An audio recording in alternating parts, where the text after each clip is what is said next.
মুরিদরা আসছে, আসার পরে মুরিদরা যখন কিছুদিন থাকে, থাকার পরে একটা চিন্তা থাকে, যদি কোনোভাবে হক্কানি পীর মাশায়েখরা না, আমাদের দেশে কিছু ব্যবসায়ী পীর আছে না নাই? এই ভণ্ড পীরদের উদ্দেশ্য হলো কোনোভাবে যদি বাবার কাছ থেকে খেলাফতটা পাইতে পারি তাহলে আজীবন আর কিছু করা লাগবে না। উনি পীর, উনি মরার পরে উনার ছেলে পীর, তারপরে নাতি পীর, এইভাবে করে সিলসিলা জারি থাকবেই। কথা কয় না? তো মুরিদানরা কি মুখে বলতে চায়, মুখ দিয়ে না বললেও পিসাবরা কিছু বুঝে কি বুঝে না? আপনি বাড়ির কর্তা, আপনার স্ত্রী, আপনার সন্তান আদি কি বলতে চায় আপনি মুখের দিকে দেখলেই কিছুটা অনুভব করতে পারেন। তো মুরিদরা বলে দীর্ঘদিন 10 বছর 15 বছর আছি, পিসা হুজুরের কোনো এজাজত পাই না, খেলাফতের কথাটা তো বলা যায় না। তো পিসাব ভাবলো যে যেহেতু তোমাদের খেলাফতের আশা, উনি সবাইকে ডেকে বলছে যে শোনো, আজকে তোমাদের একটা পরীক্ষা দেব, পরীক্ষায় পাশ করবে যে খেলাফত পাবে সে। তবে শর্ত হলো এই পরীক্ষায় পাশ করতে হবে। সবাই বলতেছে হুজুর আমি আগে পাশ করব, কারণ আমার পরীক্ষা দিয়ে অভ্যাস আছে। হুজুরের কথা হলো সবাইকে, খাদেমকে বলা হলো সবাইকে একটা করে মোরগ ধরায় দাও। কি ধরায় দাও? মোরগ ধরায় দাও। সবাইকে একটা করে মোরগ ধরায় দিছে, আর একটা করে ছুরি দিয়ে দিছে, দিয়ে বলছে এইটাকে জবাই করে নিয়ে আসবা, কেউ যেন না দেখে পৃথিবীর। তো এক একজনে গেছে, কেউ গিয়া পানির তলে ডুইবা মোরগ জবাই করে নিয়ে আসছে, কেউ গর্তের ভিতরে গিয়ে কেউ যেন না দেখে সেখানে গিয়ে জবাই করে নিয়ে আসছে, কেউ ঘরের ভিতরে দরজা জানলা সবকিছু আটকায়া দিয়া সেখানে জবাই করে নিয়ে আসছে। তো একজন একজন করে যখন আসছে, পিসাব বলে বাবা তুমি জবাই করছো? হ্যাঁ। কেউ দেখে নাই? বলে না হুজুর, আমি গর্তের ভিতরে গেছি, কেউ দেখে নাই, আমি ছুরি চালাইয়া। তো কেউ ধরে নাই? বলে পায়ের তলে ফেলে শুধু গলা কেটে দিছি। কোথায়? পায়ের তলে ফেলে গর্তের ভিতরে জবাই করে দিছি, কেউ দেখে নাই। আরেকজন তুমি? বলে আমি ঘরের দরজা জানলা সব কিছু আটকায় দিয়া এরপরে আমি জবাই করছি, কেউ দেখে নাই। বলে তোমার কি অবস্থা? বলে আমার অবস্থা হলো আমি পানির তলে গেছি, যাইয়া ওখানে তোর দেখার সুযোগ নাই, ওখানে 2 পায়ের মাঝে মোরগ ধইরা ওখানে জবাই করছি। হুজুর আমার হাতও একটু কেটে গেছে। বলে তাই নাকি? বলে হ্যাঁ। তো আরেকজনকে পাঠাইলাম, ও কই? কয় ও তো এখনো আসে নাই। হুজুর আমি তো দেখি নাই, আমি যে জবাই করছি কেউ দেখে নাই, আমি তো খেলাফত পাবো। ও বলে আমি তো খেলাফত পাবো, ও বলে আমি তো খেলাফত পাবো। সর্বশেষ যিনি আসছে তিনি জবাই করা ছাড়াই আসছে। তো ওকে জিজ্ঞাসা করলো তুমি জবাই করার জন্য পাঠাইছি, তুমি আমার হুকুমই মানো না, তাহলে তুমি খেলাফত পাবা কোত্থেকে? বলে হুজুর আপনার হুকুম মানার জন্য চেষ্টা করছি। গর্তের ভিতরে গেলাম, সেখানে গিয়ে পৃথিবীর সব মানুষের চোখ আমি ফাঁকি দিতে পেরেছি, কিন্তু একজনের চোখ আমি ফাঁকি দিতে পারি নাই রে। কে সে? বলে আমার মহান নবীর চক্ষুকে আমি ফাঁকি দিতে পারি নাই।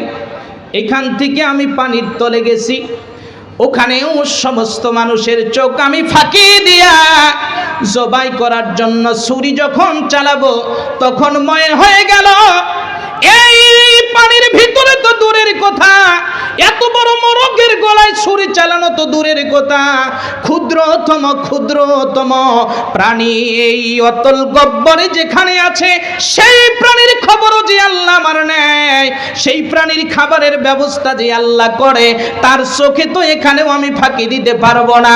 অতএব পীরের হুকুম আমার পালন করা সম্ভব হবে না, এই জন্য মোরগটারে তাজা লইয়া আসছি হুজুর, আমার খেলাফতের দরকার না।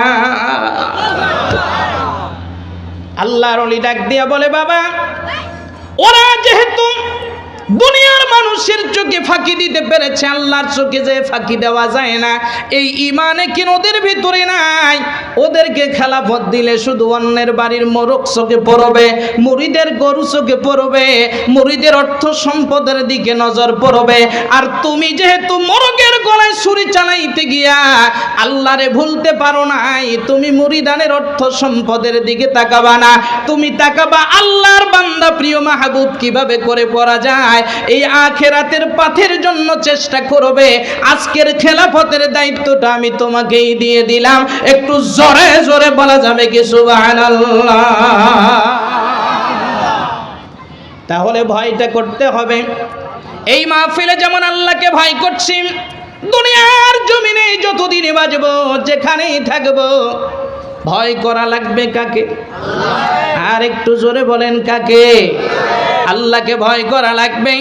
তাহলে তাকওয়ার 4টা কথা হযরত আলী রাদিয়াল্লাহু তাআলা আনহু বলেন, 1 নাম্বার আল খাউফু মিনাল জালিল, আল্লাহকে ভয় করতে হবে, এইটা হলো তাকওয়ার 1 নাম্বার। 2 নাম্বার হচ্ছে আল আমালু বিতানজিল, কোরআনের আলোকে জীবন গড়া লাগবে। জোরে কোন সুবহানাল্লাহ।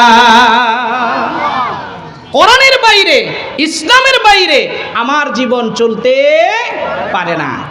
আমার ব্যক্তি জীবন যেমন চলবে না, আমার পারিবারিক জীবন তেমন চলবে না, আমার সামাজিক জীবন তেমন চলবে না, আমার রাষ্ট্রীয় জীবনও তেমন চলবে না। জোরে কোন ঠিক কিনা? নাম্বার 3, হযরত আলী রাদিয়াল্লাহু তাআলা আনহু বলেন 3 নাম্বার আল কনাআতু বিল কলিল, 3 নাম্বার হচ্ছে তাকওয়া। 3 নাম্বার ব্যাখ্যা তিনি বললেন, 3 নাম্বার গুণ থাকবে, আল্লাহ যা আমাকে দিয়েছেন এটার উপরে অল্প দেখ আর বেশি দেখ, যা দিয়েছেন এটার উপরে সন্তুষ্ট থাকতে হবে। আমরা এখন এটার উপরে সন্তুষ্ট থাকতে পারি না, যার কারণে এখন অন্যায়, অপরাধ, অশ্লীলতা, বেহায়াপনা, মারামারি, কাটাকাটি ক্রমান্বয়ে বেশি না কম। আল্লাহ যা দিয়েছেন এইটার উপরে খুশি থাকি। আল্লাহ আমাকে 10,000 টাকা দিয়েছেন, 10,000 উপরে খুশি থাকি। কিন্তু আমাদের চিন্তা চেতনা হলো 10কে 20 করা যায় কিভাবে, 20 আছে যার 30 করা যায় কিভাবে, 40 করা যায় কিভাবে। কথা বলেন ঠিক না বে ঠিক? তাহলে আমার ভাইরা 3 নম্বর হচ্ছে আল কনাআতু বিল কলিল, আল্লাহ তাআলা যা দিয়েছেন এটার উপরে কমে হইলেও এটার উপরে সন্তুষ্ট থাকবো ইনশাআল্লাহ। নাম্বার 4 ওয়াল ইস্তিআদাদু লিয়াউমির রহিম, তাকওয়া হচ্ছে 4 নম্বরে এই দুনিয়ার জমিনের ভিতরে আমি আজকে আছি কিন্তু আগামীকাল থাকবো না, সামনে থাকার কোনো সুযোগ নাই, এই দুনিয়ার থেকে জুদা হয়ে আখিরাতে যাইতে হবে। 4 নাম্বার এই চিন্তা যদি কারো ভিতরে থাকে, বলেন তো এই মানুষটা অন্যায় অপরাধ করতে পারে নাকি? পারে? অন্যায় করতে পারবে না, মানুষ হত্যা করতে পারবে না, চুরি করতে পারবে না, রাহাজানি করতে পারবে না, কাউকে গালি দিতে পারবে না, অন্যায়ভাবে কারো জায়গা দখল করতে পারবে না। এটা হচ্ছে এই 4টি বিষয় হযরতে আলী রাদিয়াল্লাহু তাআলা আনহু ব্যাখ্যা করলেন তাকওয়া। হযরতে ওমর রাদিয়াল্লাহু তাআলা আনহুর কাছে কাব রাদিয়াল্লাহু তাআলা আনহু তিনি গেলেন খলিফাতুল মুসলিমিন ওমর রাদিয়াল্লাহু তাআলা আনহুর কাছে গিয়ে বললেন, খলিফাতুল মুসলিমিন আপনার কাছে আমার একটা প্রশ্ন। প্রশ্নটি কি? প্রশ্ন হলো তাকওয়া কি, তাকওয়া কাকে বলে, এই বিষয়টা আপনি আমাকে বলবেন।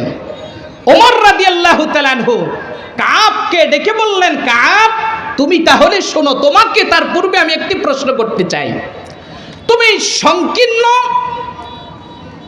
কষ্টকাঠিন্য একটি পথ অতিক্রম করছো, যেদিকে এদিকে যাও এদিকেও কাটা, এইদিকেও কাটা, এইদিকেও কাটা, সব দিক থেকে কাটা, কিন্তু এই পথ পাড়ি দিয়ে তোমাকে গন্তব্যে যেতে হবে। সেই গন্তব্যে যাওয়ার জন্য তোমার প্রচেষ্টা কেমন থাকবে? তিনি বললেন, আমিরুল মুমিনিন আমার প্রচেষ্টা থাকবে আমার শরীরে যেন কাটা না বিধে, কোনো ময়লা আবর্জনা যেন আমার শরীরে, আমার কাপড় যেন স্পর্শ না করে। আমি আটো সাটো হয়ে সর্বোচ্চ সতর্কতার সাথে চলবো। ওমর রাদিয়াল্লাহু তাআলা আনহু বললেন, দুনিয়া হচ্ছে এই রকম পাপের সাগরে হাবুডুবু খাচ্ছে, এর মাঝে তোমাকে এই রকম করে আটো সাটো হয়ে, তোমাকে দেখে দেখে বেছে বেছে পথ অতিক্রম করে তোমার গন্তব্য জান্নাতে যেতে হবে। যদি কোন সুবহানাল্লাহ। এটা কি বলেন তো? বলেন বলেন কি? তাকওয়া। আমরা তাকওয়া বলতে কি বুঝি? রাইফি হুজুরের মতো একটা উঁচা টুপি লাগবে, রাইফি হুজুরের মতো একটা জুব্বা লাগবে,